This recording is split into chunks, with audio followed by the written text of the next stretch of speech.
I'm very pleased to introduce our next speaker, who gives the lie to the notion that academic speakers are earnest and solemn and witness.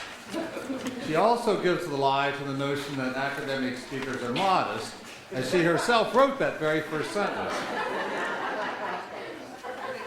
Gina Barreca is an advisor to the Library of Congress and has been awarded an honorary doctorate, and she is only 23 years old, which I say sucks.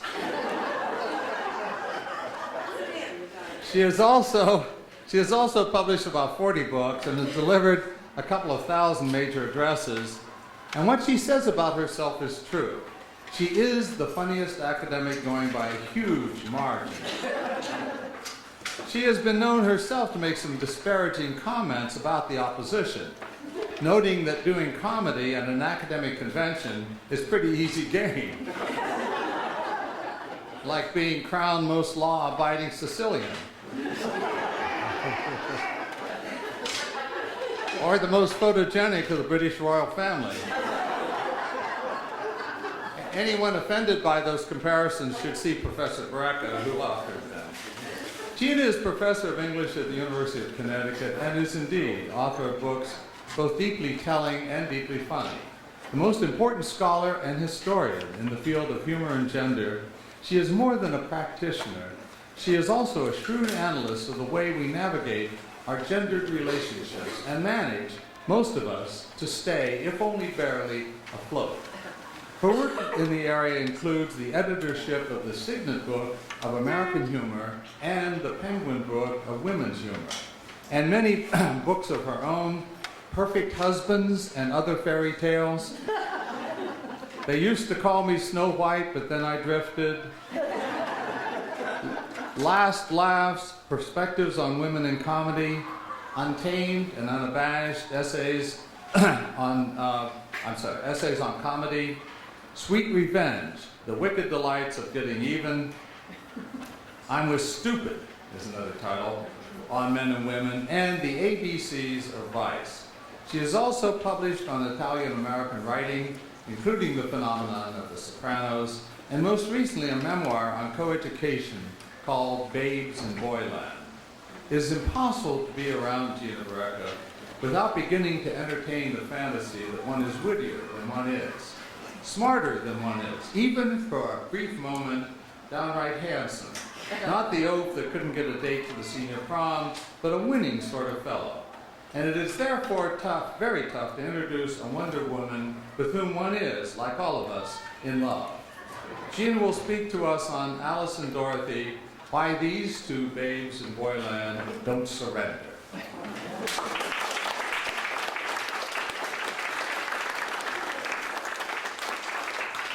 Thank you so much, Jim, and I'll give you that $50. We're done. Thank you very much for being here this afternoon. Thank you for inviting me. When I was delighted by Hillary Shor's talk this morning because not only did she lay fabulous groundwork for any discussion that we're going to have of Alice, but there were also so many lines that applied to Dorothy from Oz as well as they applied to Alice from the Lewis Carroll books.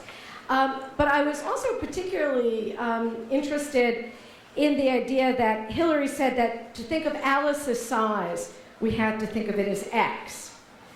And frankly, I think of Alice as 1X. You know, I think after a certain age, you start to just imagine Alice as having the same size as you. So Alice is 1X, as far as I'm concerned. And I do like the idea, too, that Hillary said that this is a character that enters the garden and is not driven away. And I think that that also applies both to Dorothy and to Alice, and that these are characters whose female independence and authority really come into their own during the time that we're reading about them. Now, I think that if we start with a little bit of a syllogism, that would be good.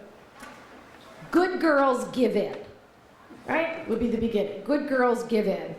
Neither Lewis Carroll's Alice nor Frank Baum's Dorothy give in. So Alice and Dorothy ain't good girls. I think that's how we should start. The syllogism explains why we like the books. rather than submit, surrender, or sacrifice themselves, as do so many literary heroines. After all, most of the novels we read with figures of women in them, we are stepping over the bodies of dead women in books, right? You cannot go through a novel without there being female corpses strewn, from hanging on the floor, behind the bookcase, everywhere. And Alice and Dorothy are both survivors. They are resilient. They're interesting. They're defiant, right?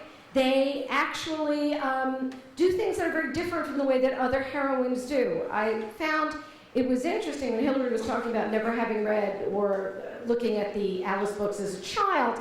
In a paper that I gave at the Dickens Universe a couple of years ago, for all I know it was 20 years ago, I have no idea how time passes anymore. I have no grasp of that. But I did a paper on the fact that for me, Lewis Carroll played a very large portion, a very large position in my life, because in third grade, I played the Cheshire Cat.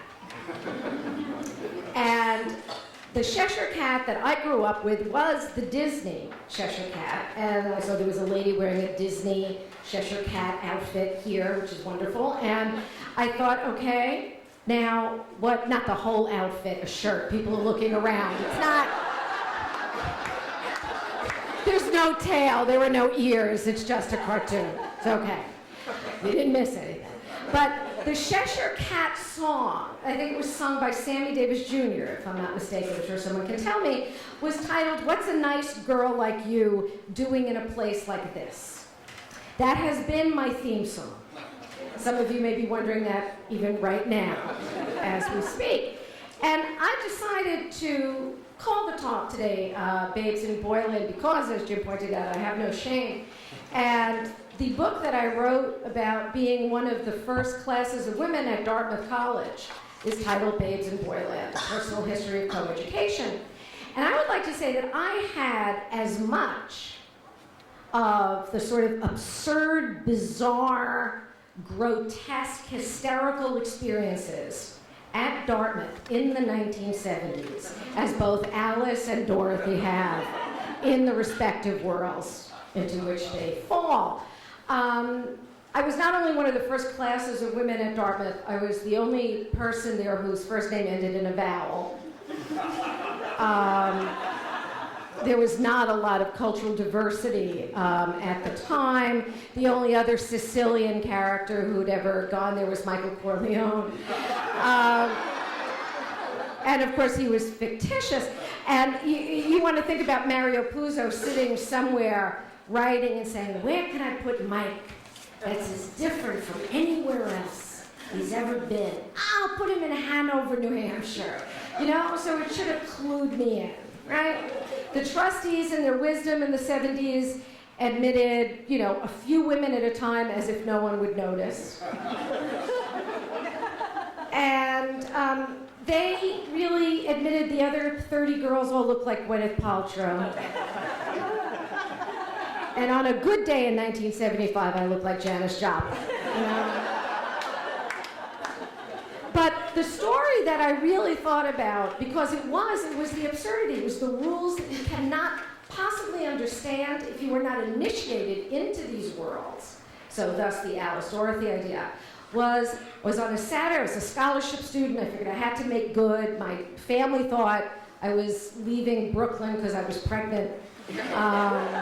There was no other reason. Any girl left the neighborhood at 18. And so I said, no, I got a scholarship. They said, you could always come home. It happened to your cousin Elaine. And so I'm walking across the campus thinking, well, I got 9 months before anybody expects me back, True story. I don't write fiction because I don't think you need to make anything up. So I walked to the Dartmouth College Library, and it's a Saturday afternoon, and I have my assignments, like the second week that I'm there, and I want to make good, and the doors to the library are closed.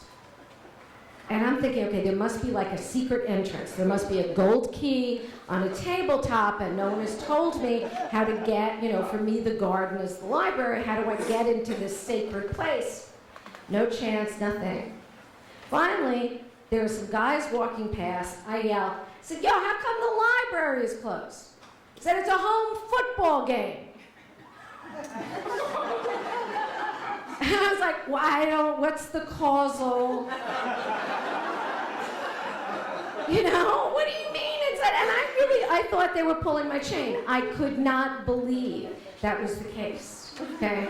That they closed the library when there was a home football game. Now that is this world of rules that if you have no idea where you are, this is what you have to face. And you have two alternatives, as Alice and Dorothy have. You have two alternatives. You can either sort of go along with things in order to survive so that you can navigate your way, or you can offer some kind of protest. And that's what I'm going to look at today. In the Oz book, in the original novel, the first of the novels, the line, surrender Dorothy, does not appear. It's one of the lines that we know from the film, okay? It does not happen. One of the other very big differences, and this again goes back to Professor Shore's talk, in the novel of Oz, it does not include the dream sequence. Dorothy wakes up, time has passed, Auntie Em and her uncle have bought a new house that has replaced the house that's been taken up by the tornado. It is not this dream sequence. It does not include, the novel does not include the words, there's no place like home. Okay? It is not this conservative return that I think Carroll offers us that Baum doesn't. That Baum, I would argue, was writing an essentially sort of new world 20th century, he makes that argument himself in a preface, a 20th century American concept of the voyage for the young girl that has nothing about it of the nostalgia that Lewis Carroll's sort of return. We have the idea of Lewis Carroll returning to a form of Victorian girlhood in a way. We have this idealized version that many critics have written about, that we have the idea that somehow Carroll is looking back to a time that's already passed, where Baum is really sort of looking ahead. Now, I think it's interesting that one of the big T-shirts that I remember from the 1980s, it was very big in the queer community in New York, and the T-shirt read, Aunt Em, hate you, hate Kansas, taking the dog, Dorothy. Okay? Because Dorothy, it's like, you know, it's the same kind of, as Jim Kincaid has written about in that early, really early article about Alice from 1973 from PMLA, that there's a lot of aggression in these books. That there's aggression towards Alice, and that Alice herself is sort of a bad girl, that there's aggression back. Alice is always, she's making those miserable mistakes where she's talking to the mouse, and she's saying, oh, you would love my cat. Oh, the cat's so, Dinah, just whoops. Right? And then she's, you know, she's talking to the birds. Oh, no, my cat would just soon as eat a bird as look, whoops. I mean, these are not so secret acts of aggression. I mean, this is supposed to be a polite child, right? And the first thing that she is doing, it seems to me, is insulting everybody around her and talking about how the thing that she loves best in the world would destroy them utterly. There's something a little curious about that, to go back to Professor Shore, that both Alice and Dorothy encounter creatures who are both pathetic and powerful at the same time, okay? A lot of these creatures are male, okay? They're both pathetic and powerful. The White Knight, for example, but you've got the Scarecrow and the Tin Man. Let's face it, and the Lion. Nobody wants to date the Scarecrow, the Tin Man, and the Lion. Some of us have had bad first marriages where one or the other character fits into that grouping, okay? We don't want to go back. That's not, you know, that's not what we're doing. But these characters are both dangerous to them, even as they are ridiculous to them. Now, when we try to sum up these characters, you know, these books, that we aren't able to do that so effectively. So that an actual listing for the Oz movie, for the film version, was in the Marin Independent Journal in California from 2002. movie. So this is the blurb that appears in the newspaper. It is movie Wizard of Oz. Transported to a surreal landscape, a young girl kills the first woman she meets, then teams up with 3 complete strangers to kill again.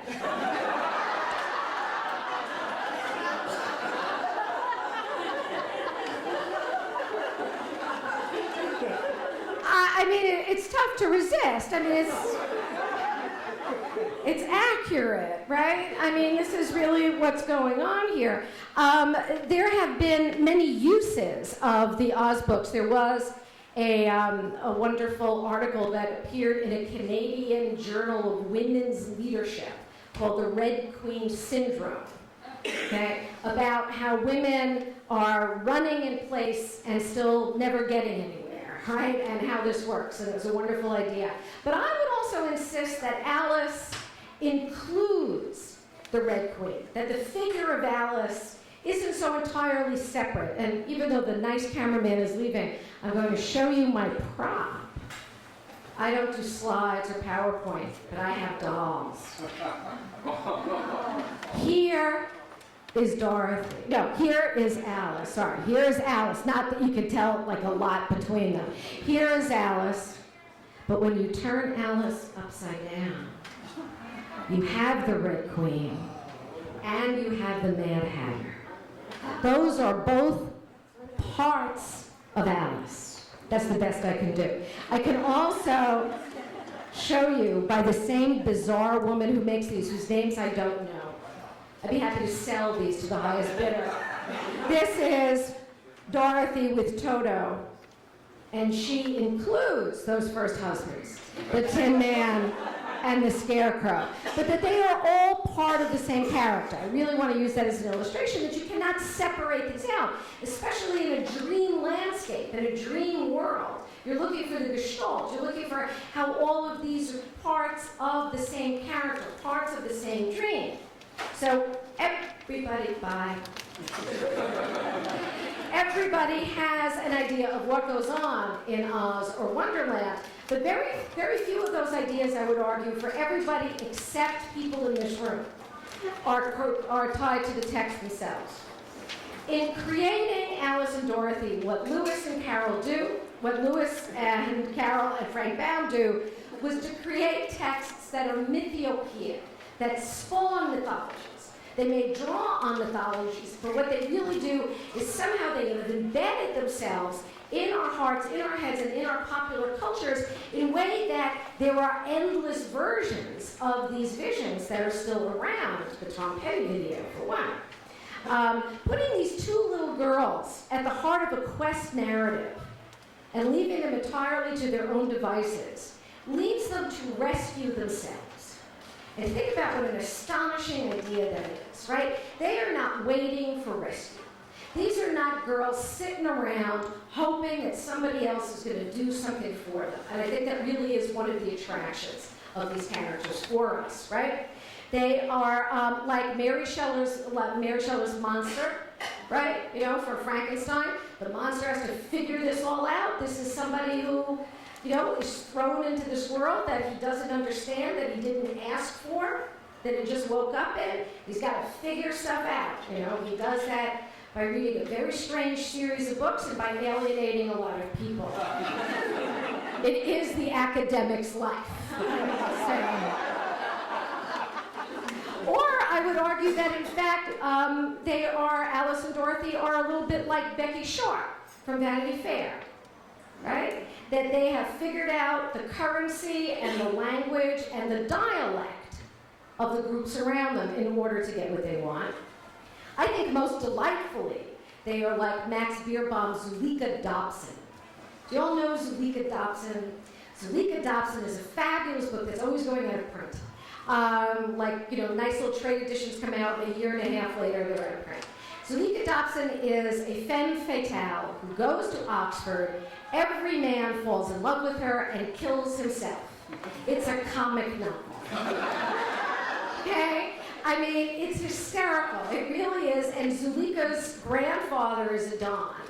And he's always saying, oh, Zulika, you don't have the kind of power you think you do. And she's going, you want to bet? And Zulika systematically sort of goes through all the young men of Oxford. And I think that there's something of her in both Alice and Dorothy. Carol and Baum subvert the traditional narratives far more profoundly, let's say, than Swift's Gulliver, which is another natural sort of association, because the places they have passed through have not so much changed because of their presence. But without Dorothy and Alice there, even those places they passed through were suddenly diminished. Okay. They both re-enter their communities at the end of the text. I think it's a very interesting idea. But there's a difference between Carol's "it was all just a dream" versus Dorothy's realization that the world has moved on without her, right? Dreams allow us to both stay and leave simultaneously, right? We can have been somewhere else entirely and we don't know how long for, and yet we come back and we wake up where we started.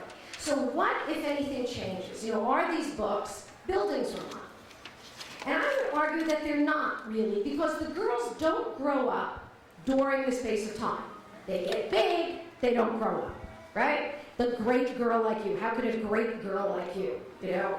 It's not the process where suddenly she has a kind of wisdom. There's very little wisdom imparted, although there were skills that are learned. It does not help them. Dorothy does not think at the end of the book, there's no place like home. She does not commit herself to saying, and I think this is a very important difference between the novel and the film, in the book she doesn't say, if I'm going to find happiness, I'm going to stay here in my backyard, right? That it is not that ignorance is bliss, which it seems to me that the 1939 film has to go back and reestablish that the 1900 novel doesn't.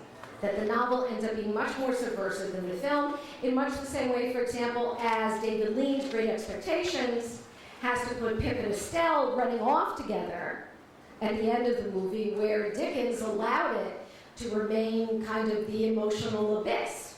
That just might be my girlish way of looking at things, okay? In The Wizard of Oz, one of the most astonishing things that I found that seems to me to sort of link to Lewis Carroll's sort of subversiveness is the scene that, again, is not in the film, where Dorothy and the Scarecrow and the Lion are all walking through. It's the sort of the third part of the journey where they're trying to get back to Kansas. They have to leave the Emerald City and they're trying to get back. And they go through a world that's all made of china figurines. Okay? There are little shepherdesses, there are little sheep, there are little villages, there's little towns. And they're trying to get over a china wall. And they have to do this without knocking it down. So this is at the end of this chapter, toward the end of the book. So this wall was not as high as the first they had to go over, and by standing on the lion's back, they all managed to scramble to the top.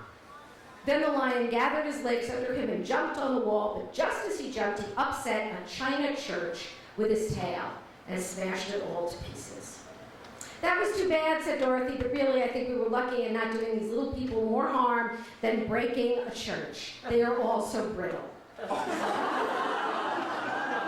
Those are fighting words.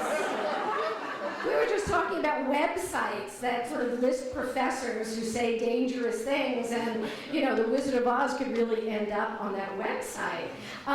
But Dorothy also challenges the authority, where Alice, I think, both of these girls are at a particularly fussy point when we're talking about that time of girlhood right before adolescence, okay? Where they are, Kincaid says in the PMLA article that Alice is pompous. And I think that that's right? She's self-satisfied, she's smug. I sort of want to smack her, okay? I mean, again, maybe the whole kid thing I'm not so good with either. But Alice, you know, it's like one of those South Park characters going, I do what I want, you know? I mean, she's just going to do what she wants to do. So Alice is trying to show off. She's trying to, you know, have opportunities to showcase what she thinks of as her knowledge. But Dorothy is actually humble in a way that Alice isn't. And I don't just mean humble of origin, okay? Seems to me that Alice never goes through the transformation from being afraid of humiliation, which she is, to actually reaching humility. There's a big difference between fear and humiliation and actually embracing humility. And I think actually that you can make the argument that Dorothy does. That Dorothy is this poor girl, she's orphaned, that's why she's living with her aunt and uncle. When the house gets up, through the tornado, she's not sure what's going on. But it's an interesting, Alice falls down and into Wonderland.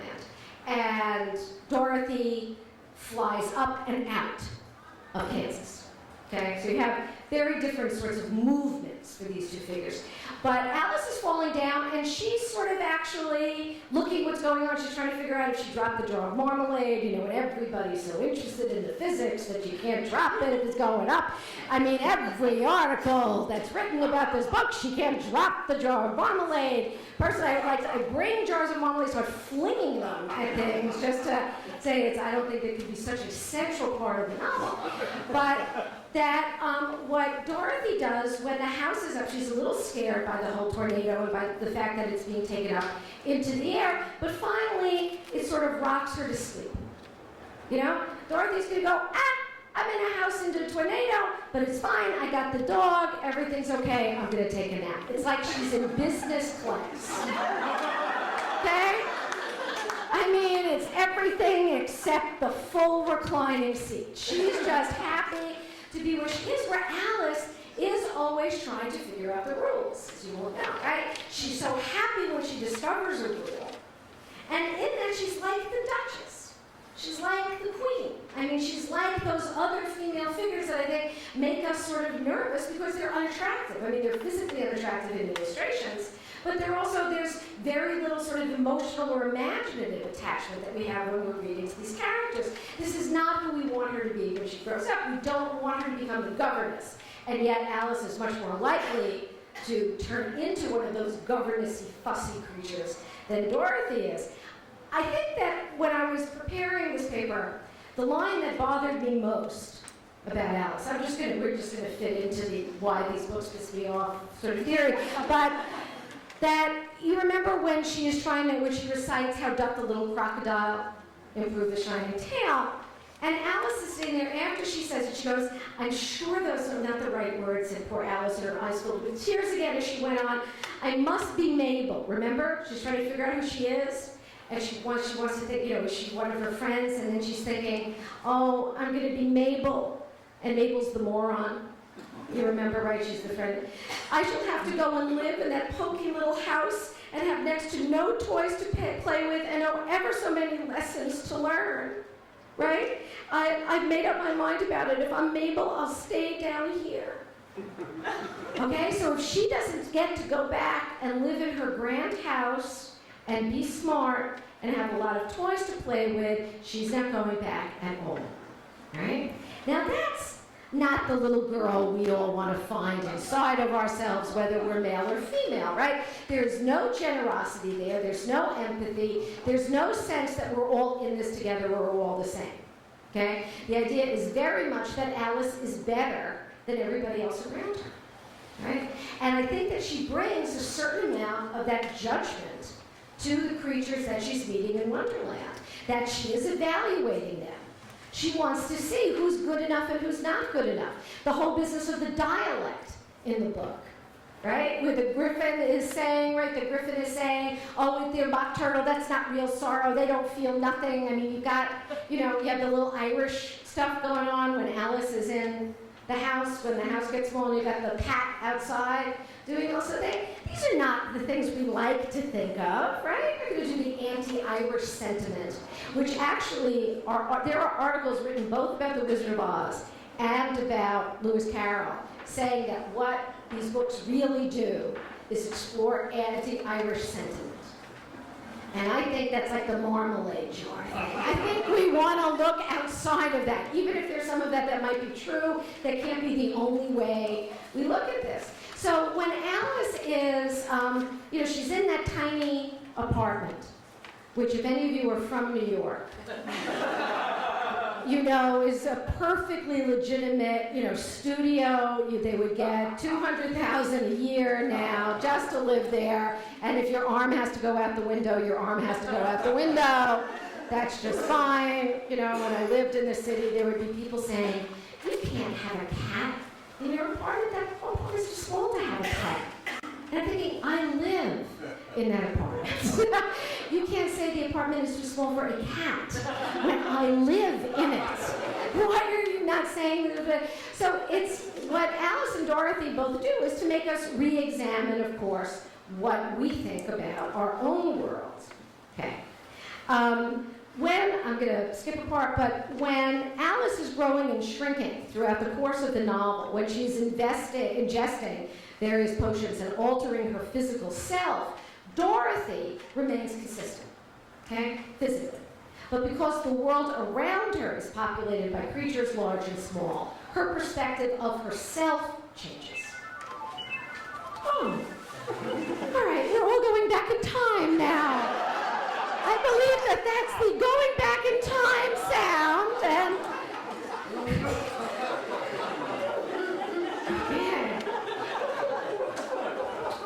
unlike Alice, Dorothy always knows who she is. She doesn't have an existential crisis, wondering who she can be if she's always different. She might be surprised when encountering the Munchkins, or the Winkies, or the small china figurines, but the only thing she actually changes in the course of her novel is her shoes. So she's really my kind of girl. Right? And the reason, and the shoes in the novel are silver rather than ruby. And she changes into those slippers. Hi. She changes into those slippers, into the silver slippers, because they fit her and are comfortable for her long journey. Which again, after a certain age, this is where I read Dorothy as a middle-aged woman, okay? Dorothy is going, you know what, I don't care what they look like, they fit, I'm good, all right? That's it. Unlike Cinderella, right? She's not waiting for those slippers to be brought to her by some guy who is then going to give her life identity by showing up and by saying, now you're mine. Right? As I said earlier, neither of these girls are waiting for some kind of male possession in order to identify themselves. There are no cute little boys. Think about how rare it is for there to be no cute little boys, just weird, aged male figures or hybrids. Okay? Now, that leads me directly to the flying monkeys. I was not going to... The flying monkeys have terrified generations of children by way of the film.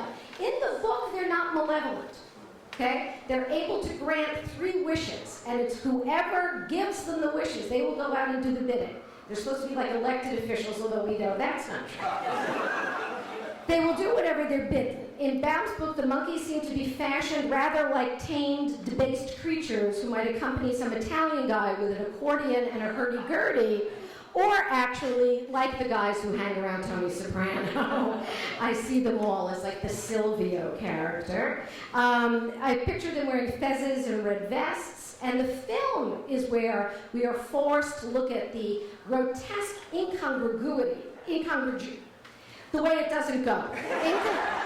The incongruity, I know how to say that, antipodes, down the throats of the viewers. The flying monkeys seem to be one of those creatures that George Bush was thinking about recently when he wanted to discourage human-animal hybrids. So maybe young George was as deeply traumatized by the film version of Oz as the rest of it. The journeys are made in Dorothy's case not of her own volition, and in Alice's case driven only by a case of curiosity. Alice is prompted by simple curiosity, which we have learned is not simple, and Dorothy is swept up in a tornado, okay? But you know what I like about both of these books? Is that neither of these girls engage in the sort of treacly scenes, right, where they have to flirt. We may see them as sexualized, erotic creatures, but these girls don't flirt. Alice is not going up to the Mad Hatter and batting her eyelashes, right? She's not saying, oh, you know, we can put on a play and I know someone who has a barn, right? I mean, there is no sort of looking up with big eyes and saying, oh, let's all get together and we'll be fine and then we can meet for a soda afterwards, right? Without getting all Melanie Klein about it, we have good mothers and bad mothers in both works. And in fact, when I was reading Robin's work on Hillary Clinton, I thought that you could really fit both Alice and Dorothy into the Hillary Clinton enigma mold, right? Where we do not know how to identify this female character, right? We don't know if she's a threat to everything around her. Is she the good girl? Is she the bad girl? Is she the good mother? Is she the bad mother? She doesn't bake cookies, but she wants to live in a village. You know, how does it all work, right? Okay? So if we meet in both novels a lot of female figures who are screaming off with their heads, although there seem to be very few consequences, and producing creatures that start off as boys, but who have the potential to turn instantly into pigs. I won't say anything about that. Alice tries to stay sane in a mad world, and Dorothy tries to stay focused on her desire to return home, even when there are myriad temptations for her to start a new home elsewhere. Alice goes down and under while Dorothy goes up and out. Good girls go to heaven, bad girls go everywhere. These girls are not being so much looked at as they are looking. They are the ones observing the world around them. They are not objects for us to be looking at. We want to know what they do, right? We want to know what they see. We're not looking at how they look. If we're looking at their clothes, if we're looking at their shoes, it's because those are going to be indicators of larger issues, okay? Both seem to be more mature, self-reliant, and in control of their feelings than the other beings around them. They're self-sufficient and able to accept help and be taken care of when they need it. And I think that's also an important point. When Dorothy meets Oz in the novel, he says, "Why should I help you? I am Oz the Great and the Terrible. Why should I help you?" And she said, "Because I am Dorothy the Small and the Meek, and you should help me because you are powerful." I mean, again, she doesn't weep, she doesn't stutter, she just says, "You're the one in the position of power, I need help, your job is to help me." Okay? And then the wizard says, "Oh, right, that whole power thing, you know, maybe I don't have it so much, maybe this isn't." And you remember, what I think of too is the graphics, the illustrations, and if I didn't have the dolls, I might have just shown the slides, but I don't have the slides, but you know these books so well that I can just conjure it like a magician myself in your minds, that you've got Oz. Remember when you first see Oz, he is this sort of headless, this bodiless, enormous head, just like the Cheshire Cat is this enormous head that appears, right? So we have these figures who are there, and it's supposed to be, it's not the physical strength that we're looking for. It's not that they're going to bully their way into doing something. It's that they're supposed to be wise. They're supposed to be leaders. They're supposed to be able to, tell us something we don't know. And when Dorothy actually, meets Oz and discovers that he's a charlatan, that he's a humbug, is what she says in the book. "You're a humbug, right? You're a humbug." And you could go back to all kinds of nice stuff about what humbug means, and again, there are endless academic articles very nicely wrought about the use of the word humbug in Dickens and in Bound. But the idea being that she can see that power is invented and constructed, as opposed to deserved and earned. And that's a very big moment of awareness for any child, right? That's sort of the fascination that little kids have, like for dinosaurs, right? They were these big, huge, powerful creatures, but who seem to have tiny brains and who died out. That's how children think of us, okay? And they are not, in most cases, so far off, okay? That these characters are both determined to explore, to discover, and to enjoy the extraordinary. They are ordinary girls in extraordinary situations, okay? The tensions and problems of the narrative arise from the fact that the novels don't actually have a plot in the usual sense. The tensions and the problems arise from the fact that they are inhabited by various species who are incapable of communicating with each other, like most of us, again, right? I mean that these are, when the characters are talking to each other, everybody is sure that they know what they are saying and that someone else will understand it.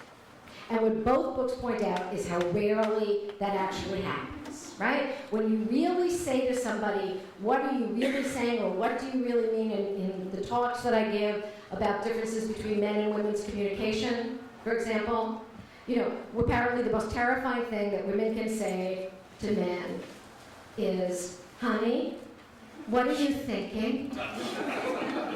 Because apparently men are thinking, should I finish this bag of Doritos? And women know that there is one correct answer to the question, honey, what are you thinking? And that answer would be, I was thinking of how lonely and bereft I would have been had we not met. And if some of you would like to know how you spell bereft, I'd be very happy to tell you. Dorothy and Alice go through their journeys not for insight and not for penance, not even for rescue, but for return. Okay? Their experiences change in some way their inner lives. The changes they go through are chemical and physical, I would argue, not psychological or emotional, but intellectual. They both remain as little girls, even as the creatures around them change. For example, again, one of my favorite lines, but it's only in the film version of The Wizard of Oz, is when, I use this in graduation speeches, when the Scarecrow says he wants a brain, and the wizard says, I can't give you a brain, but I can give you a diploma.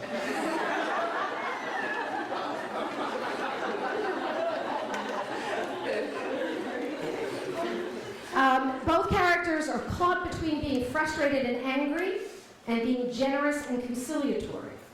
Okay? They're up to that developmental point where they are old enough to understand that intelligence, energy, conviviality, respect of others, and self-respect are all considered virtues, but not so old that they're willing to disguise or discard these traits in order to get a date. They aren't flirts. They expect others to make good on promises and threats. They're actually using language as a currency, which is one of the things they need to revise. And they are certain, or they are really trying to keep their word, right? They see that language, like power, is invented, constructed, and based on a series of arbitrary designations, self-referential and assigned, not organically developed or emerging out of some authentic or essential reality. They're clever girls, like Maggie in The Mill and the Floss, and we know what happens to her, right? The Maggie figures things out and sort of goes off with the good girl's man at the end, and she drowns. That's what happens to Maggie. In Wuthering Heights, Catherine, yes, starves herself to death. Oh, good, okay. So far, so good, you know. No wonder we want to stay in these other places. No wonder Oz and Wonderland have the sort of grasp on our imaginative lives, right? So that I want to end with the idea that what Alice and Dorothy do is they provide us with women or young women, pre-women, little girls, whatever you want to call them. They provide us with heroines who are also more hero than heroine, I would argue, because we have to revise our idea of the heroine. The heroine is not just some passive creature waiting for rescue, but someone who is going to enact her own survival and be assured of that. That both of these characters go places to make trouble. Okay? They are not content to be unquestioning. They are not going to be mute. They are not going to be swept up and under by these words that are unfamiliar to them. That they will, they will survive even the fact that, as so many other heroines do, or nearly do in the novels that we read, both of these figures refuse to drown in lakes of their own tears. Thank you very much.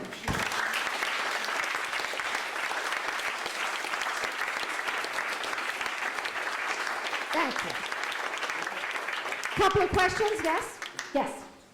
In an era when every little girl seems to want to be a Disney princess, is there any evidence that girls may like or dislike these types of characters more or less than the Disney princesses? That's a good question. Disney princesses are scary creatures, right? Because even regular movies provide us with scary creatures. You've got, let's say, my students now are 18, and there's one young woman put up her hand at the back of the room and said, Professor Barreca, because again, she speaks the way girls in our culture speak, which is to sound like they're asking questions, even when they're making declarative statements, like telling you their names.